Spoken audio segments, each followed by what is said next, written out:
Thank you so much, everyone, for staying with us. Call it a day of declaration, and perhaps you may have captured it with the right words, because indeed it was declaration galore in the camp of the ruling All Progressives Congress APC. Two former governors made their intentions known.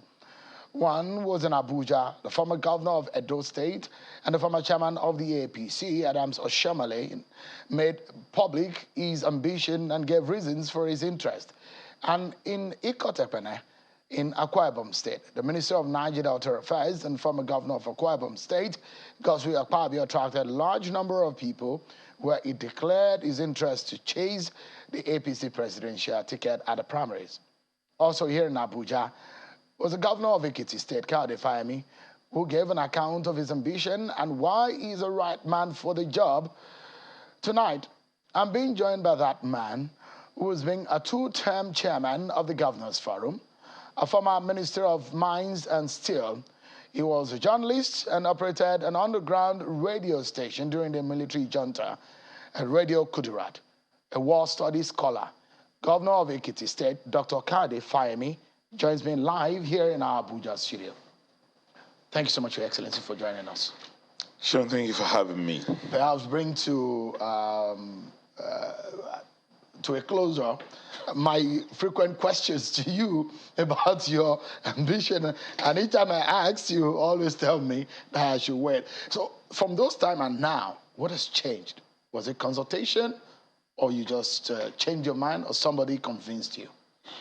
No, not really. I've always maintained to you, Sean, that I had a job of work to do in Ekiti State, and that I would like to concentrate on that job. And in the course of those conversations that you and I were having, I was also having a range of consultations with other Nigerians. Some who approached me feeling that I should do this, others who were of a different mind.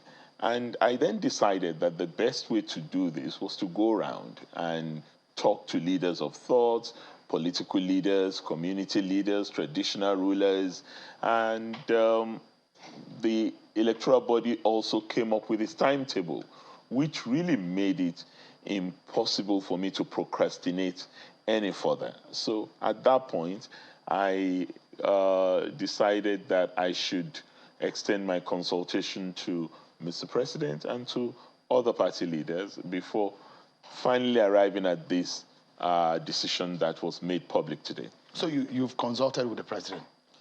I've had conversations with the president. And you told him point blank that you would like to be the next president? You know, for me, the president is a father figure to me. So I've had a range of conversations with the president. It's not necessarily the case that those conversations can be made public, but at all times we've discussed the transition and the role that he would expect people like me to play in the transition after his exit from office.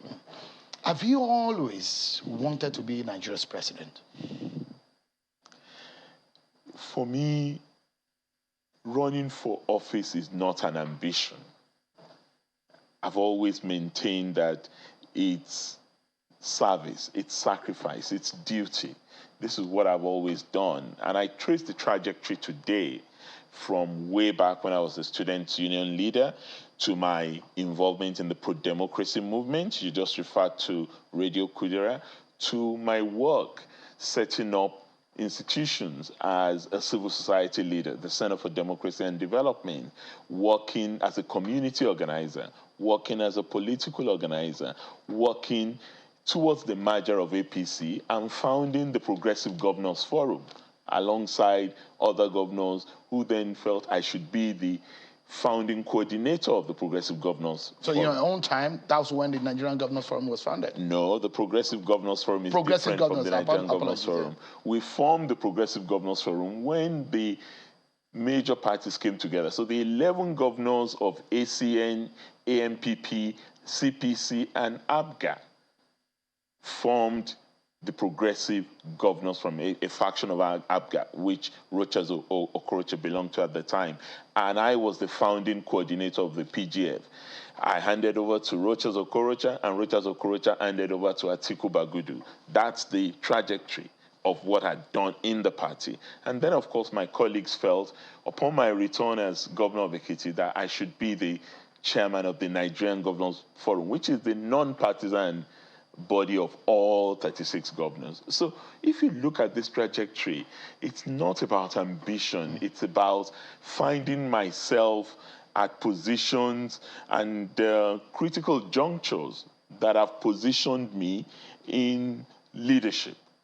So you can't really say I've been out there looking for this position, looking for that position, but I have garnered experience. I've garnered a lot of knowledge in the course of these assignments and duties that I have been saddled with. That would be the way to answer your question. For me, it's not really an ambition. It's a duty, and it's a duty that must be done.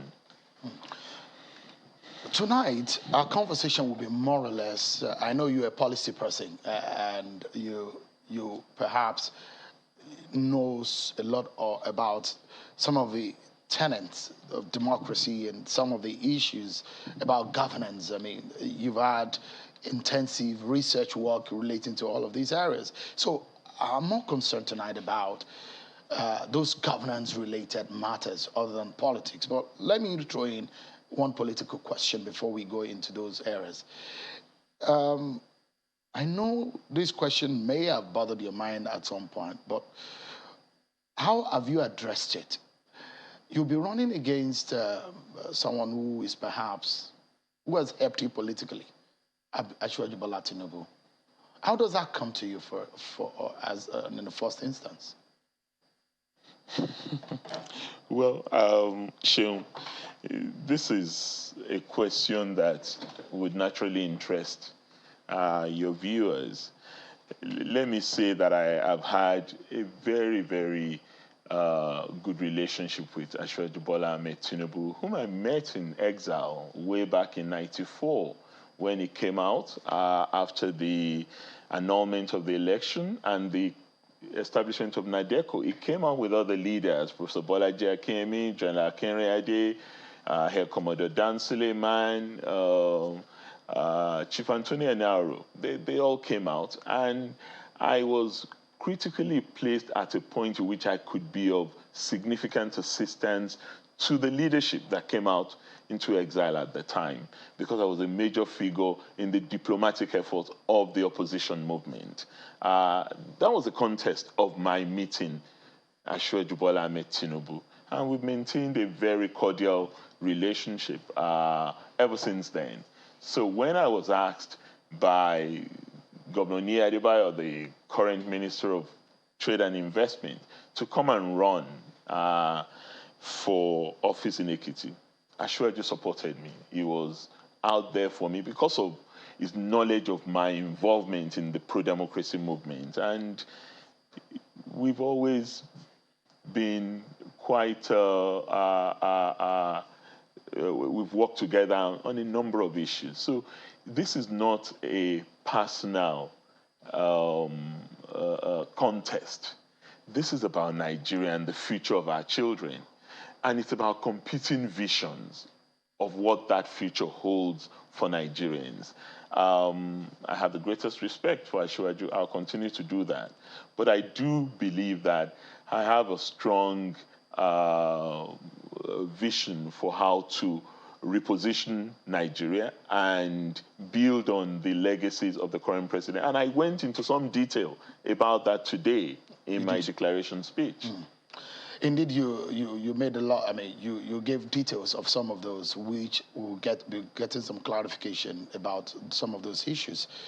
But I mean, clarify for us, if you may, for those who are criticizing and say it's somewhat some kind of betrayal for someone who has helped you politically, and now for Asiwaju Tinubu, who says it's been his lifetime ambition to be Nigeria's president. How do you say it? Sure, I know you like all this exciting. No, is it me or about my viewers who are interested in knowing some of his ongoings? The Asiwaju that I know is a Democrat, And I'm not even sure that he would share your view. He believes that politics is a marketplace of ideas and people should test their own convictions. His courage of conviction is not in doubt, but I do not think he would want to then stamp on the convictions of others in terms of how Nigeria should go. And it would be great for us to see things from the same point of view as Democrats. But if we don't, then it's useful to test those ideas and let Nigerians be the judge of the direction they want the country to go. I don't believe that we should see that as a basis for demonizing anyone. And I know that I assure you that I know that I have interacted with would not subscribe to that. I don't believe that he would use terminologies like betrayal or whatever else you called it. Those are what some of your members are talking about. Well, this is not an inheritance. It's about Nigeria. Nigeria is the commonwealth of all Nigerians. It is not a traditional title that we're seeking. The office we're seeking is to make improvements in the lives of Nigerians. Let's talk about that improvement. And first and foremost, I'd like to also place on record for a lot of people who may not remember that you were head of research and documentation for the APC in 2015, the campaigns. Yes, I was. I was director for policy and research. I remember that you provided a lot of information to some of us who were inquiring about, because the party had hardly gotten its act together in terms of shape and structure and the coloration of its ideas. But you were always on hand at the time to say, oh, this is the direction, this is how our party sees things. You were one of those who made popular, including the likes of former governor of Osun State, Governor Rauf Aregbesola, the welfareist tendencies, which one of those policies that placed your party perhaps on the left side of the center as a welfareist party. In Nigeria of today, should he be president of Nigeria, how do you want to cope with the welfareist tendencies and the capacity of the nation in terms of the revenue that is available, giving the elderly stipends, also feeding school children? Is it affordable for the economy of this nation?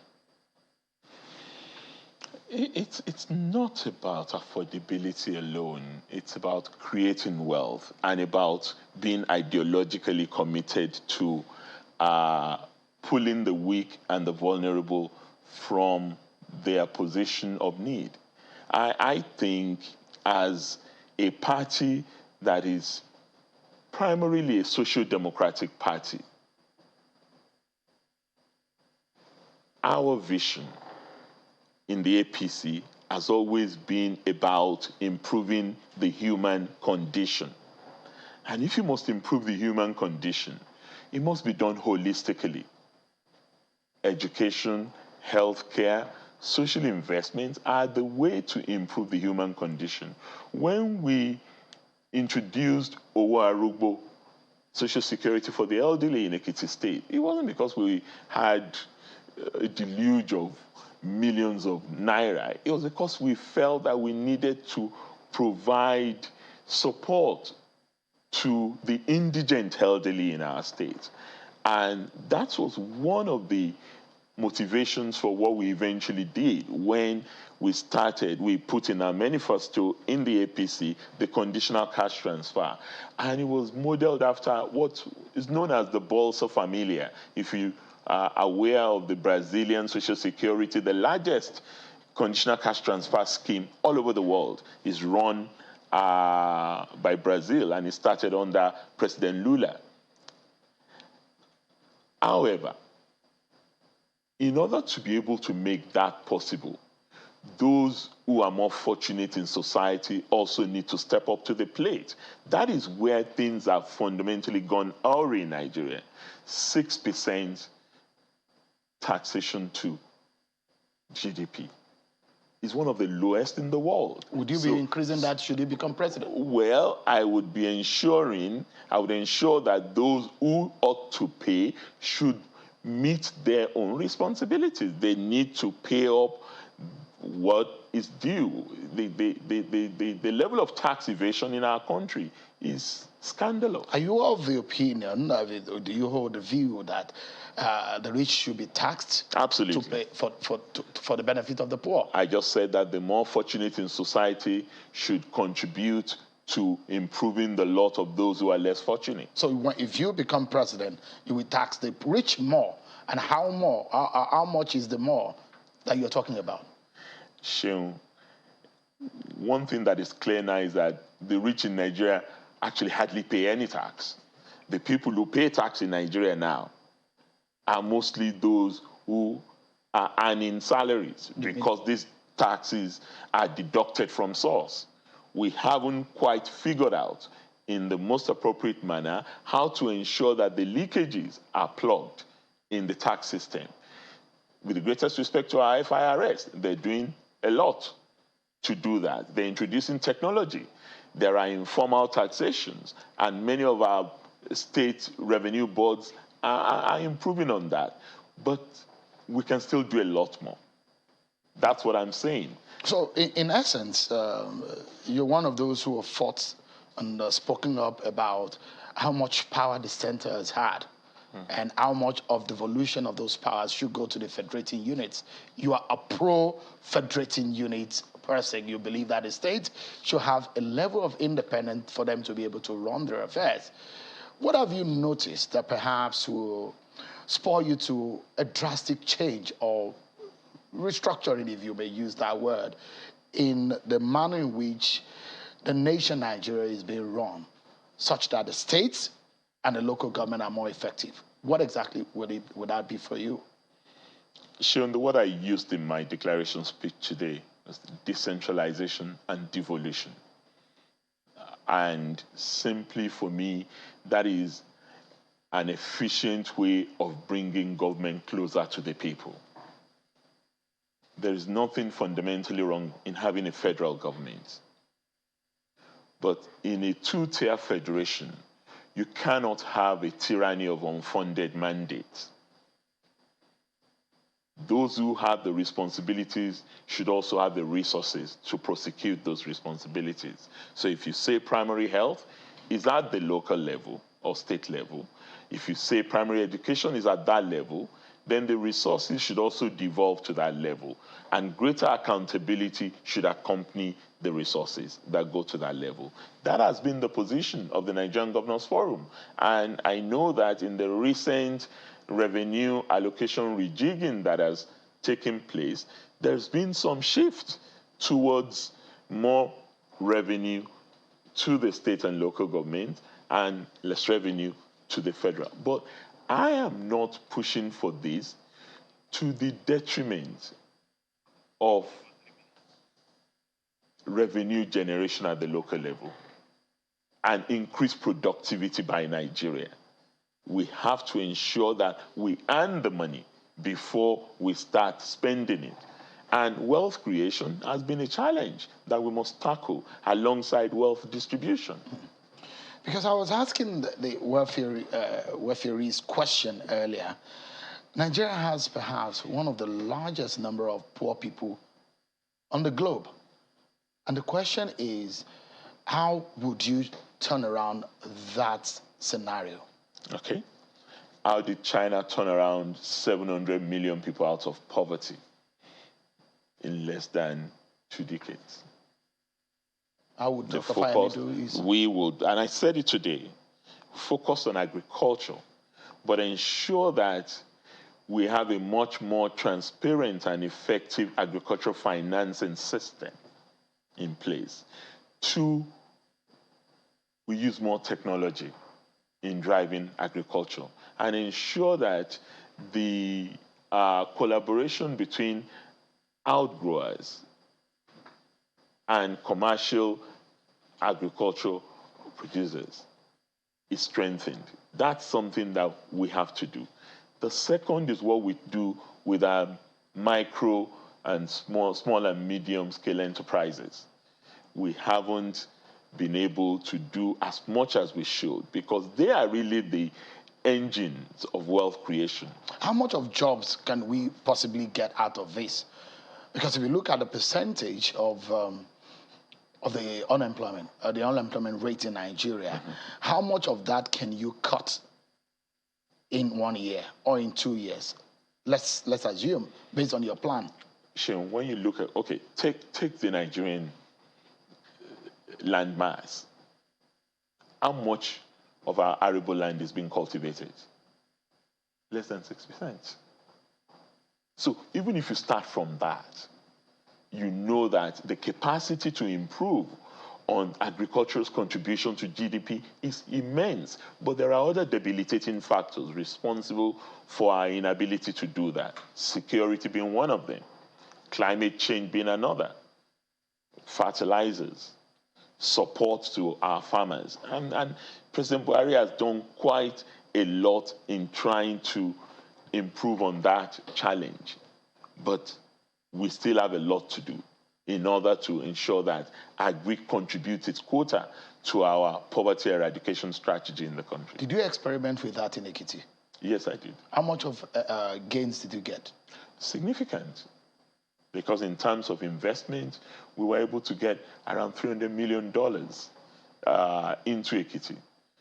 Today in Ekiti, we're producing about 80,000 liters of milk every month from a moribund, a hitherto moribund dairy farm that we brought back to life in partnership with Promasido. So every time you are drinking cowbell milk, Sheon, you are probably drinking milk from Ekiti State that you're not aware of.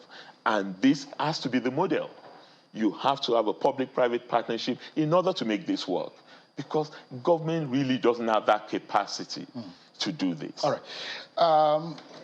There is the dairy state in America is called Wisconsin. Right.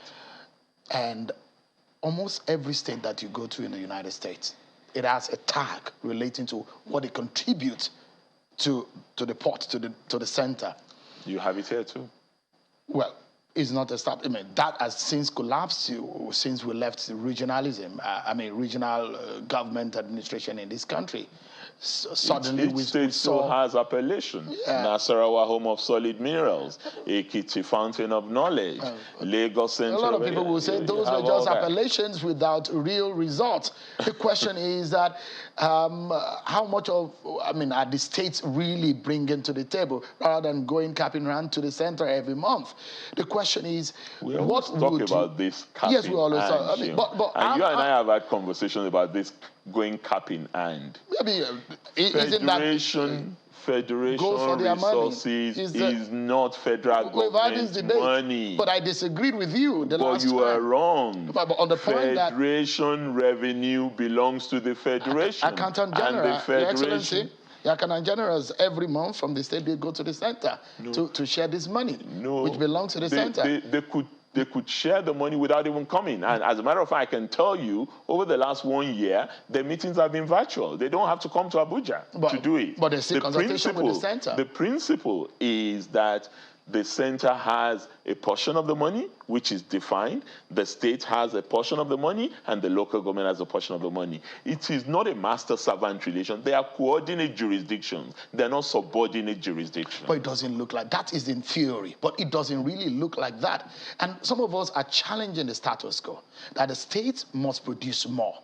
We've had situations where Ondo State was very known for cocoa in some years. And the government of Ondo is now reviving cocoa. Yeah. They're now producing chocolate. I'm happy that this is happening. Exactly. But there's more to be done. A big question here. I'll be the first to agree with you that there's more to be done. That's why I'm That's a big question. and I'm happy that you said, Ekiti State, for example, is producing dairy. Promasido is in conversation with Ekiti State. And no conversation, he's actually on ground. It's an effort there. And I remember that Kwara State had all of this too, some years ago. But we're due for a break now. And I'd like to ask you this critical question. Should he become Nigeria's president, what is one thing that you want the world to know Nigeria for? Nigeria has always been known as that country with a manifest destiny to be the pride of the black race. And the only way to restore Nigeria back to that pride of place is to be self-sufficient in all of what we do. Agriculture is a major vehicle for that self-sufficiency. We cannot gain the pride of the world if we don't resolve our domestic challenges. And the crux of that domestic challenge is our national cohesion. Once we're able to tackle that, Nigeria is an engine of growth. All right. And it's going to blossom. I am confident about that. There are a few more stuff that I just enjoy having conversations with you on issues of governance. Either I disagree with you or I agree with you. You may disagree without being disagreeable. Nothing absolutely wrong with that. So with us, Governor Fayemi, because we'll take a break. And when we come back, our conversation continues with you. But later on the program, the PDP is having some issues in the ranks, and we'll find out from the spokesperson what exactly is going on. They're disagreeing on the issue of zoning. It's tearing the members apart. Kebo Ologunagba will join us later after we conclude our conversation with Governor Fayemi on his presidential decision. So with us, everyone. We'll be right back.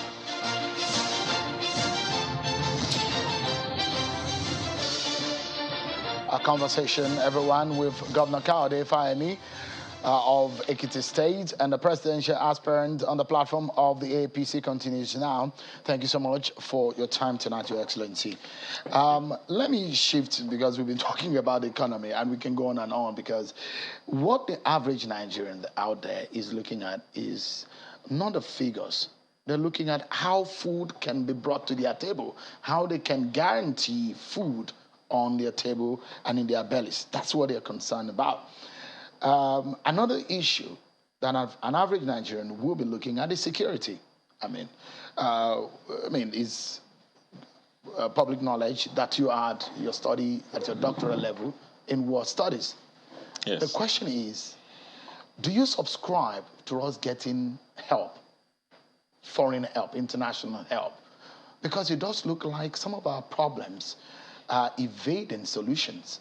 And perhaps those who are suggesting mercenaries might be thinking right. Do you think so?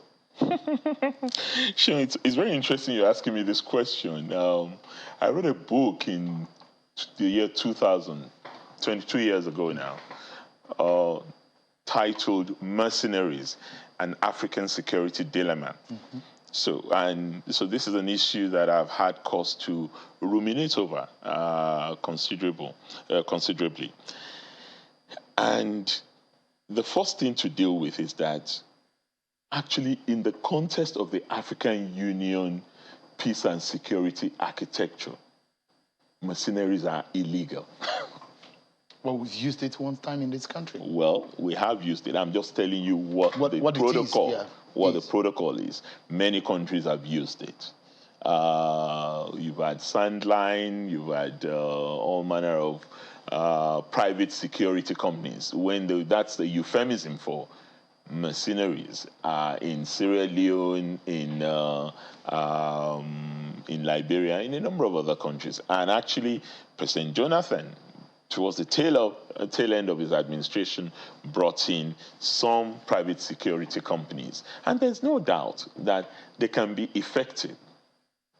The question has always been about accountability of that security machinery.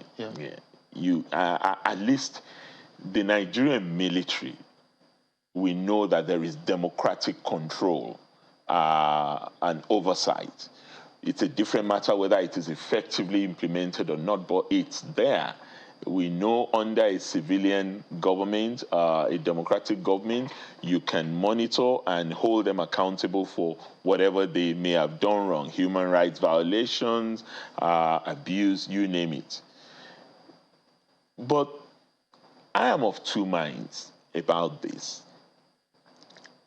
Frankly, if we address the question of our force posture, equipment, intelligence, and bring technology to bear, I do not believe that we necessarily require mercenaries to tackle the current problems we have. I spoke this morning at my declaration about this same Nigeria we're talking, in 1967-68, moved from being a 10,000 strong military. We only had 10,000 men at the time we were going into the Civil War. But in the space of 1.5 years, by the time that war ended, the military had grown to 250,000 men. If we could do that within that short space of time, there is no reason why we cannot increase the number of our men in the military now. And if recruitment is a problem, there is no reason why we cannot bring back our men who are on reserve.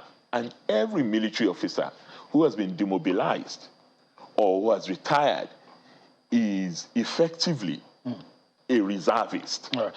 Now, so these are things that I think we need to do, and then we need to change the force of posture. I was talking about fighting in the savannah, where we have banditry, where we have insurgency.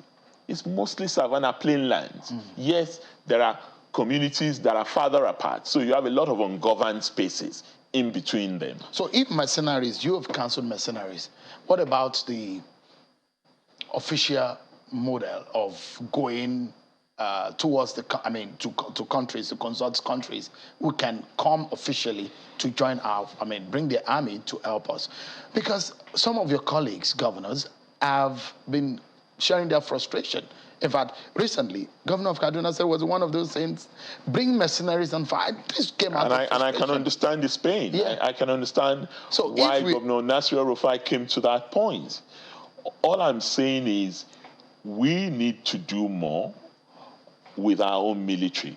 And unless there are people in our military and in the country who are benefiting from this conflict, these problems are solvable. So, if some of these problems are ideological, so some people believe, would you, as a president, should you be elected, go and meet and find out the people behind some of these issues? Seun, there are two dimensions to this. Even if ultimately all wars end on negotiation table, you need to bring the forces by compulsion, one way or the other, to the negotiating table. Because I've had a guest who said, look, you need to talk to these bandits. There's nothing. That they have their agitation and their reasons are fundamental. Do you think it's sensible to do that? I am not fundamentally opposed to talking. Or negotiation. But negotiation must have a clearly defined purpose. How long can it take you to stem the tide of insecurity in Nigeria should you become president? For example, from May 29, 2023. Seun, I don't think it's wise for anyone to put a date to these issues, because terrorism, even when you clear the bulk of it, you're still going to have remnants. It's something that once it comes into a society, it can take time. Or you can solve the problem. Oh, the problem is clearly solvable. You understand this problem. I understand you need to have a clear analysis of what the problem is, and then organize the military particularly in a way that it can focus its attention on this. And I've talked about use of satellite, use of technology, changing your order of battle to respond to what these bandits are also doing, because they understand. And that's why they come in droves on motorcycles. So you cannot fight them. It's an asymmetrical war. So Nigeria should trust you with that, in that area.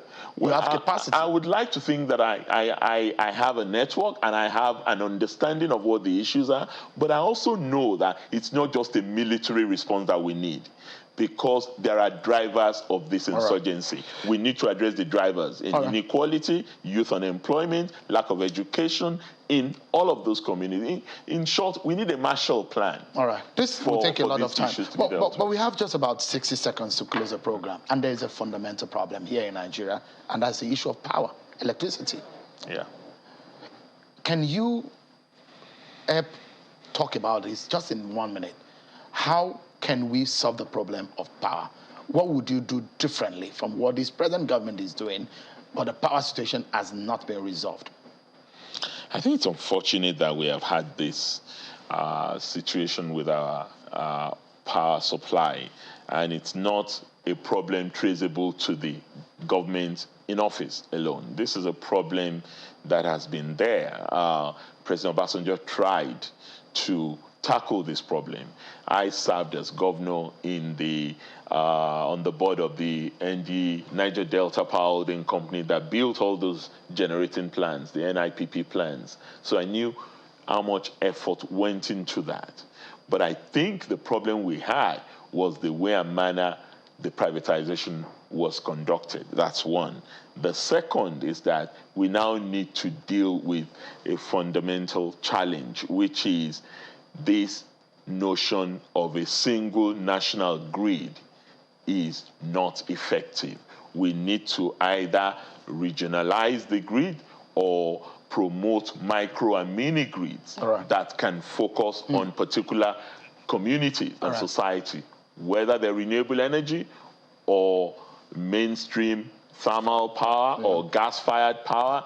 We must get away from a national grid approach. Governor Fayemi, it's a pleasure talking to you, and I know in the coming days we'll talk more as the day progresses. Thank you so much. It would be my pleasure, and that's why my declaration was organized in a town hall format so that people can ask questions of what I intend to do in office. Thank you so much for coming. Thank you for having me, Shem.